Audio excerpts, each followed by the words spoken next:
அன்பு டெய்லி தர்பார் நேயர்களுக்கு வணக்கம். நம்முடன் இன்று இணைந்திருப்பவர் ஊடகவியலாளர் திரு வி.எஸ். ராமன் சார் அவர்கள். தொடர்ந்து நம்முடைய சேனலுக்காக நிறைய விஷயங்களை டீப் இன்சைட்ஸா கொடுக்குறாரு. சார் வணக்கம் சார், உங்களை வரவேற்பது வணக்கம் சார். உங்ககிட்ட நாங்க கேட்க விரும்புற கேள்வி என்னன்னா, நீங்க சொன்னீங்க அண்ணாமலை மலமல அண்ணாமலை அவர் தனி கட்சி தொடங்க போறாரு, கண்டிப்பா இது நடக்க போகுதுன்னு சொல்லி யாரோடும் சொல்லியிருக்கீங்க. நேயர்கள் ரொம்ப எதிர்பார்த்துட்டே இருக்காங்க. அப்படி நடக்கும் பட்சத்தில் டெல்லி பாஜகவுக்கு அண்ணாமலை மேல் அக்கறை இல்லையா, இல்ல அண்ணாமலைக்கு பாஜக மேல் நம்பிக்கை இல்லையா? நம்ம அப்படி சொல்ல முடியாது. காரணம், அண்ணாமலை தமிழ்நாட்டில் திராவிட கட்சி மாதிரி திமுக, அண்ணா திமுக, திக என்ற சிந்தனையாளர்கள்லாம் அல்ல. மண்ணின் மைந்தனாக இருந்தாலும் தேசிய நீரோட்டமான எண்ணம் கொண்டவர் அண்ணாமலை அவர்கள். அத்தகைய சூழ்நிலை இருக்கின்ற போது தமிழ்நாட்டில் இளம் தலைமுறைகள், இளைஞர்கள், மாணவர்கள், கல்லூரி மாணவர்கள் எல்லாமே அண்ணாமலை வருகைக்கு பிறகுதான் இந்த திராவிட கட்சிகள் செய்யக்கூடிய ஆட்சியில் இருந்து கொண்டு ஊழல் செய்து கொண்டு மக்களை ஏமாற்றி பித்தலாட்டம் செய்து கொண்டு சிங்கிள் டீக்கில் லாட்டி அடித்த பலர் இன்றைக்கு பல ஆயிரம் கோடி அதிபராக இருந்தவர்கள் எல்லாம், இந்த முன்னாள் அமைச்சர்கள் எல்லாம், திமுக அதிமுக சேர்ந்த அமைச்சர்கள் எல்லாம் நாட்டு நட்டார்களா, களை பறித்தார்களா என்பதுதான் அண்ணாமலை ஆதரவாளருடைய கேள்வி. காரணம் என்னவென்றால், இந்த பிரச்சனை எப்படி வந்தது என்றால், திமுக ஆட்சியுடைய ஊழல்களை அசட் ஃபைல் 1 ஃபைல் 2 இந்த மாதிரி ஆளுநரை சந்தித்து கொடுக்கின்ற போதுதான் இரண்டு திராவிட கட்சிகளும் ஒரு அன்கோ போட்டு அண்ணாமலையை எப்படியாவது மாற்ற வேண்டும் என்று கங்கணம் கட்டிக் கொண்ட நேரத்தில் தான் சட்டமன்ற தேர்தலை மையம் கொண்டு மத்தியில் பாஜக அதிமுக கூட்டணி அமைக்க வேண்டும் என்ற நிலையினால்தான் அண்ணாமலையை மாற்றினார்கள். ஆனால் அதன் பிறகு கள நிலவரம் என்னவென்றால், அண்ணாமலையை தொண்டர்கள், அண்ணாமலை திரைப்படத்தில் அந்த ரஜினிகாந்த் அந்த அண்ணாமலை படத்துல அதுல குஷ்பு கதாநாயகியா இருப்பாங்க. அதுல ஒரு பாட்டு வரும் பாருங்க, அண்ணாமலை அண்ணாமலை ஆசை பச்சன் அண்ணாமலை அண்ணன் தம்பி இல்லாமலே எண்ணி ஏங்கிறேன் என்ற நிலைப்பாடு போல் தமிழகத்தில் இந்துத்துவா என்ற சிந்தனையை மையப்படுத்தி கட்சி தொண்டர்களுக்கு உத்வேகமாகவும் ஆறுதலாகவும் ஒரு மீப்பெரும் இரட்சகரும் போதகருமான ஒரு நிலைப்பாடு அண்ணாமலையின் மூலமாக தான் தமிழ்நாட்டில் உள்ள இந்துத்துவ இளைஞர்கள் காண்கின்றார்கள். அத்தகைய சூழ்நிலை இன்று அந்த இடத்தில் இந்துத்துவ சிந்தனை உள்ள சித்தாந்தங்கள் தலைவர் தொண்டர்கள் இருந்தாலும் தலைவர்கள் இருந்தாலும் யாருக்கும் அந்த இந்துத்துவ என்ற சிந்தனையோ அல்லது தேச சிந்தனையோ இல்லாத ஒரு நிலைப்பாடு உள்ளது. அதனால்தான் இந்த சட்டமன்ற தேர்தலில் டோட்டலாவே பாஜக வெற்றி வாய்ப்பை இழந்தது. காரணம் என்னவென்றால், அவர்கள் என்ன சொல்லுகின்றார்கள் என்றால், அதிமுக ஆட்சி அமைத்தன, திமுக ஆட்சி அமைத்தன, ரெண்டு ஆட்சியிலும் ஊழல்கள் நிறைந்தன, இடி வருகின்றன, வழக்குகள் போடுகின்றன, ஆனால் குற்றவாளிகள் மீது என்ன நடவடிக்கை எடுத்தீர்கள்? ஒன்றுமே இல்லையே. அப்படி என்றால் பாஜகவுடைய மத்தியில் இருக்க ஆட்சிக்கும் தமிழகத்தில் திமுக அதிமுக ஆட்சிக்கும் ஒரு கள்ள உறவு இருக்கின்றதா என்பது மக்கள் களத்தில் சொல்லுகின்றார்கள். ஆகவேதான் இந்த சட்டமன்ற தேர்தலில் அதிமுகவோடு சேர்ந்து பாஜகவின் தோற்கடித்தார்கள். ஆனால் அந்த இடத்தில், அந்த வெற்றிடத்தில் அண்ணாமலை இருந்திருந்தால் நிச்சயமாக அந்த இளைஞர்களுக்கு ஒரு கட்டமைப்பான நிலைப்பாடை உருவாக்கி திராவிட முன்னேற்ற கழகத்தின் ஊழல்களை வெளிச்சம் போட்டு காட்டியிருப்பார். ஆகவே எதிர்ப்பு முனையான ஆளுங்கட்சியை எதிர்த்து பேசக்கூடிய தலைவர்கள் தமிழகத்தில் பாஜகவினர் இல்லை. ஒருவருக்கு ஒருவர் ஆயுதங்களை கையிலெடுக்காத ஒரு குறைதான் உள்ளது. அது காரணம், பாஜக ஆதரவான நிலைப்பாடு உள்ளவர்களை தமிழகத்தில் தொலைக்காட்சி விவாதங்களில் சொல்வது வழக்கம். அதற்கு அந்தந்த கட்சி அலுவலகத்தில் ஐடி விங்கு சிறப்பாக ஒரு பயலா போட்டிருப்பாங்க. ஆனா இந்த முறை எப்படி போட்டிருக்கிறாங்கன்னா, தனக்கு ஆதரவாளர் ஒரு புறமாகும், தனக்கு ஆதரவாளர் இல்லாத ஒரு புறமாகும். இப்ப டெல்லியில இருந்து பேசக்கூடிய ஆசீர்வாத ஆச்சாரியா கூட இப்ப அவர் பேச வர்றது கிடையாது. நிறைய பேர் அர்ஜுன் மூர்த்தி அவர்கள் வர்றது கிடையாது.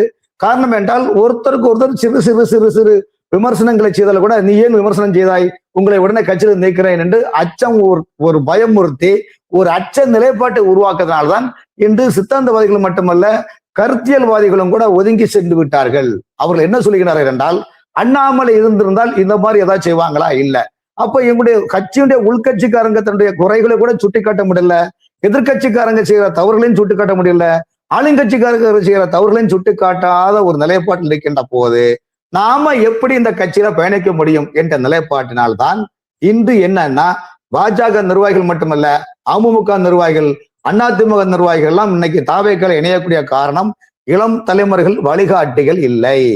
எப்படி பத்திரம் பதிவு கொண்டு மதர் டாக்குமெண்ட் எப்படியோ கைட்லைன்ஸ் எப்படியோ அதே போல் இன்று தமிழகத்தில் இந்துத்துவ இளைஞர்களுக்கு கைட்லைன்ஸ் இல்லாத ஒரு வெற்றிடமாக உள்ளது. ஆக இத்தகைய இடத்தில் அண்ணாமலை அவர்கள் புதிய ஒரு அரசியல் கட்சி ஆரம்பித்து அவர் பின்னால் சென்றோமேயானால் தமிழகத்தில் இன்னும் 30 ஆண்டு கால அரசியலுக்கு தமிழகத்தில் முதல்வர் விஜய், எதிர்க்கட்சியில் உதயநிதி ஸ்டாலின், அண்ணாமலை 3 முப்பெரும் தேவர்கள் என்பது போல, முப்பெரும் தேவியர்கள் என்பது போல முப்பெரும் தேவர்களாய் தமிழகத்தில் களம் காணுவதற்கான கட்டமைப்பு தமிழகம் பிரகாசமாக உள்ளது.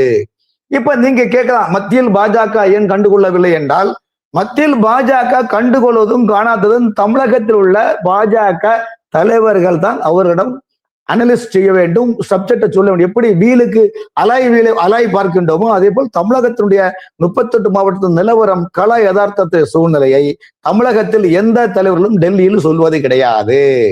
அப்படி என்பது அவர்களுக்கு என்ன தெரியும் சொல்லுங்க. இங்கு ஒவ்வொருத்தருக்கும் ஒரு அதிகாரப்பட்டி. இப்போ எல் முருகன் வந்தாரு போனாரு, அவரால் பிஜேபிக்கு தான் வளர்ச்சி கண்டதா இல்ல சொல்லுங்க. எல் முருகன் வளர்ந்தாரு போனாரு, 2 முறை எஸ்டிஎஸ்சி 2 முறை மந்திரியா இருந்தாரு. இப்போ அவரால் இந்த கட்சி ஏதாவது வளர்ச்சி கண்டதில்லை, அவரை வளர்த்து கொண்டார். அதே போல் வானதி சீனிவாசன் சீனி சக்கர சித்தப்பா ஷீட்லி நக்காப்பா என்று சொல்லுகின்றார். கோயம்புத்தூர்ல இந்த முறை என்ன நடந்ததுன்னு நான் ஏற்கனவே பல தொலைக்காட்சியில பேசியிருக்கிறேன். அப்படி இருக்கின்ற போது கோயம்புத்தூர் கொங்கு மண்டலத்தில் கன்னியாகுமரி மாவட்டத்துக்கு நிகராக கோயம்புத்தூர் உள்ள பாஜக இன்று முழுக்க தேய்பிரை நோக்கி செல்கின்றது. அங்கு முழுவதும் எல்லாருமே தாவேக்கால போயிட்டு இருக்கிறாங்களே. அப்படிங்கும் போது என்ன நீங்கள் சாதித்து உள்ளீர்கள்? ரைட். அடுத்து தமிழிசை சவுந்தரராஜன் அவர்களை பார்த்தோம்னால் அவர்கள் 6 ஆண்டு காலம் பாஜக தலைவராக இருந்தார், 2 மாநில ஆளுநராக இருந்தார். அதன் பிறகு அவர் மீது பல்வேறு விமர்சனங்கள் வருகின்றது. ஆனால் இந்த நிலைப்பாட்டில் நயினார் நாகேந்திரன் அவர்களோ, எல் முருகன் அவர்களோ, வானதி சீனிவாசன் அவர்களோ, தமிழிசை சவுந்தரராஜன் அவர்களோ தமிழகத்தில் பாஜகவிற்கான என்ன வளர்ச்சி கண்டார்கள்? திமுக எப்படி வளர்ந்தது? திமுக கலைஞர் திமுக தலைவரானவரன் தன்னுடைய உடனிருந்த எல்லாருடையும் வளர்த்து விட்டார். ஆகவே கட்சி வளர்ந்தன, தானும் வளர்ந்தார்கள், தன்னை சார்ந்த கட்சி தலைவரும் வளர்ந்தார்கள். தமிழகத்தில் எங்கு பார்த்தாலும் ஆணி வேறும் அஸ்திவாரம் போல் திமுக கூடுருவி உள்ளது. ஆகவே திமுக தமிழ்நாடு முழுவதும் கட்டமைப்பு இருக்கின்றது காரணத்தினால் என்ன இப்படி என்றால், கலைஞர் தலைவராக இருந்தாலும் கலைஞரோடு சேர்த்து பேராசிரியர் அன்பழகன், நேரு இப்படிப்பட்ட பல தலைவர்களை தங்களையும் வளர்த்துக் கொண்டு அவர்கள் அந்தந்த மாவட்டத்தில் கட்டமைப்பு உருவாக்கினார்கள். இதே போல்தான் நடிகர் விஜய் அவர்களும் இன்று அமைச்சர் ஆட்சிக்கு வந்தார்கள். ஒவ்வொரு அமைச்சர்களும் பதவியேற்றார்கள். அந்த பதவியேற்கின்ற போது ஒவ்வொரு அமைச்சர்களையும் புதுமுகங்களா இருந்தாலும் காக்கைக்கு தன் குஞ்சும் பெண் குஞ்சு போல் முதல்வர் விஜய் அவர்கள் தன்னுடைய லாகாவில் இருக்கிற ஒவ்வொரு அமைச்சர்களையும் நாற்காலில் அமர வைத்து அழகு பார்த்து கொண்டுகிறார் என்றால் அந்த கட்சி அப்பதான் வளரும். ஆனால் தமிழகத்தில் பாஜக தலைவர்கள் யாராவது தனித்துவமாக வளர விட்டார்களா? இல்லை. எப்படி செடி வளர வளர வீட்டுல வெட்டி விட்டுவோமோ அதே போல் தமிழகத்தில் பாஜக சித்தாந்த தலைவர்களை ஒதுக்கி சுத்தமா காலி பண்ணியாச்சு. இன்னைக்கு இந்த பிஜேபி இந்த நிலைமையில என்னத்தை வளர்க்க போறாங்க சொல்லுங்க. யாரை இவங்க பெரிய இப்ப என்னுடைய தந்தையார் யார் வேலுப்பிள்ளை, ஒரு மூத்த பத்திரிகையாளர், பெருந்தலைவர் காமராஜன் உடன் இருந்தவர். 1983 84ஆம் ஆண்டு இந்து முன்னணி இயக்கத்தை ஆரம்பிக்கின்ற போது தாலிங்க நாடாரு, ராமகோபாலன், எம்.ஆர். காந்தி போன்ற தலைவர்களும் சேர்ந்து என்னுடைய தந்தையார் அந்த இந்து முன்னணி இயக்கத்தை ஆரம்பித்தார். அவருக்கு ஏதாவது சிலை வச்சாங்களா? இல்ல எவராவது பாராட்டாங்களா? இல்ல. அவருடைய மகன் அப்ப நான் கேட்க முடியும், யாரு கேட்பாங்க சொல்லுங்க. இன்னைக்கு பாஜக பெட்டி இவ்வளவு வரை நான் சைலண்டா இருந்தேன், யாரும் வாத்திரக்காம இருந்தேன். ஆனால் விஜய் அவர்கள் முதலமைச்சர் ஆன பிறகுதான் ஏன் இதை கேட்கணும் என்றால், தமிழகம் பாஜகவை டோட்டலாவே இல்லாத ஒரு நிலைப்பாடு போல் இன்னைக்கு தமிழ்நாட்டு பாஜக என்றால் எல்லோரும் நானே ராஜா, நானே மந்திரி, தானே சம்பாதிக்க வேண்டும், அடுத்தவங்க எப்படி போட்டா எக்கேடு கட்டுப்படும், நமக்கு என்ன இவனுடைய நிலைப்பாடு. தமிழ்நாடு பாஜக தலைவர்களிடம் 4 பேர் சேர்ந்து இந்த மாதிரி அட்ராசிட்டி பண்ணனால தமிழ்நாடு பாஜக கேள்விக்குறியாக உள்ளது.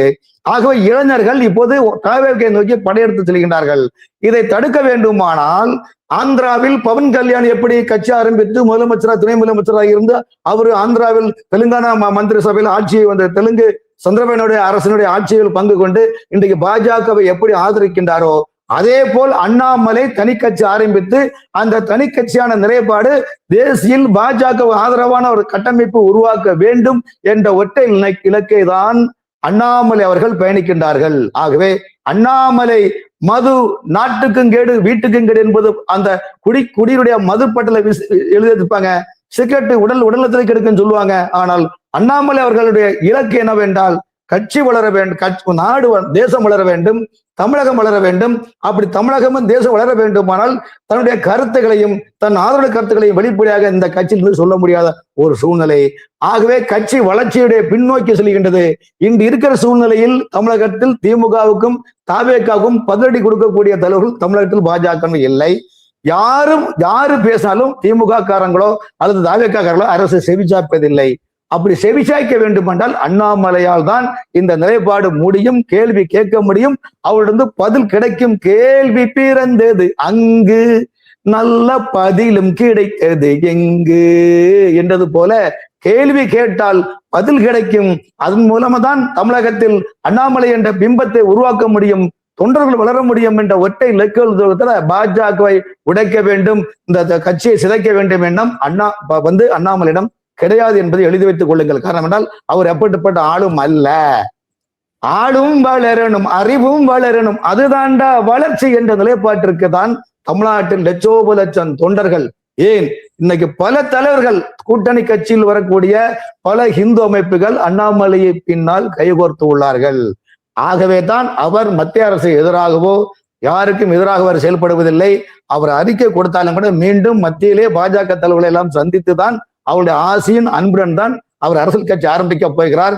அந்த அரசியல் கட்சி தமிழ்நாட்டில் நிச்சயமாக பாஜக எதிரான ஒரு நிலைப்பாடு இல்லை. காரணம் என்றால் தமிழகத்தில் அவருக்கு ஒரு சரியான இடம் கொடுக்காத காரணத்தில் அவரால் செயல்பட முடியவில்லை.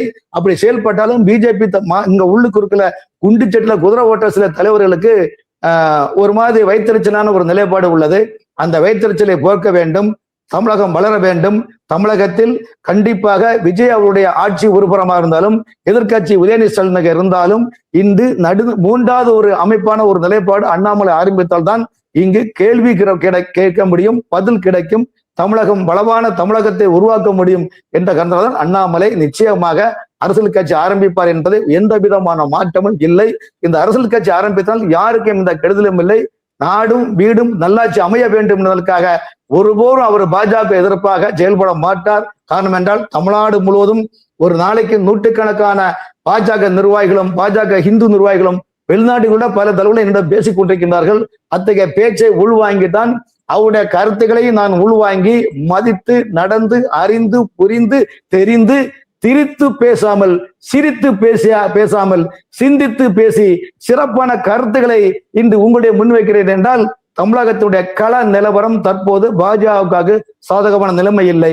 அதுக்கு காரணம் தமிழகத்தில் பல 4 பேர் சேர்ந்து தமிழகத்துடைய பாஜகவுடைய வளர்ச்சியை டோட்டலா மைனஸ் ஆக்கி கொண்டார்கள். இப்ப நீங்க குமரி மாவட்டத்துல பாத்தீங்கன்னா அங்க யாரை வளர்த்தாங்க சொல்லுங்க. இப்படி தமிழ்நாட்டில் இருக்கிற 38 மாவட்டத்திலையும் இருக்கக்கூடிய தலைவர்கள் யாரையும் வளர்த்து விடுறது கிடையாது. 2ஆம் கட்ட தலைவர்களே உருவாக்கவில்லை. அதுக்காக தான் நான் ஏற்கனவே சொன்னேன், விஜய் அவர்கள் எல்லோரையும் வளர்த்து விட்டார், கலைஞர் தன்னுடைய துறை சார்ந்து கூட இருந்தவர் வளர்த்து விட்டார். ஆகவே கட்சி ஆலமரம் போல் வளர்ந்து இன்னைக்கு நிக்குதுன்னா அதுக்கு உழைப்பு ஒரு காரணம், செயல்பாடு ஒரு காரணம், சிந்தனை ஒரு காரணம், எண்ணம் ஒரு காரணம். ஆகவே தான் அண்ணாமலை தனித்துவமாக விரைவில் அவர் அரசியல் கட்சி ஆரம்பிப்பார் என்பது என்னுடைய பதிவு. சார் ரொம்ப நன்றி சார். இத்துணை நேரமும் அழகாகவும் தெளிவாகவும் ரொம்ப சூப்பரா ஒரு விஷயத்த சொன்னீங்க. அண்ணாமலை கட்சி ஆரம்பிப்பது கண்டிப்பா நடக்கும். ஆனா அவருக்கான செயல்பாடு, அவருக்கான ஒரு ஃப்ரீ ஹேண்ட் தமிழக பாஜகல இல்லையோன்னு அவர் ஃபீல் பண்றாரு. ஆனா எக்காரணத்தை கொண்டும் பாஜகவுக்கு எதிரான சிந்தனையில் அவர் கட்சியை தொடங்கல. அவருடைய சிந்தனையை மக்களுக்கு தெளிவுபடுத்தவும் எதிர்கட்சிகளை தாண்டி 2 கட்சிகளையும் கேள்வி கேட்கும் ஒரு 3வது பிளேயருக்கான இடம் இங்க தமிழகத்துல ஓபனிங்ல இருப்பதனாலேயே இவர் தன்னுடைய பார்வையை முன்வைப்பதற்காகவே ஒரு கட்சி ஆரம்பிக்கிறாரு. இவர் கேட்க மத்தவங்க பதில் சொல்லணும், கேள்வி இவருடையது, பதில் யாருடையது அப்படிங்கிறது தான் தமிழகம் பார்க்க போகுது அப்படிங்கிற விஷயத்த சொல்லியிருக்கீங்க. இனிவரும் காலங்கள்ல தொடர்ந்து இது போல் பேசுவோம் சார். நேரம் பகிர்ந்தமைக்கு நன்றி. இணைப்பில் வணக்கம். வணக்கம்.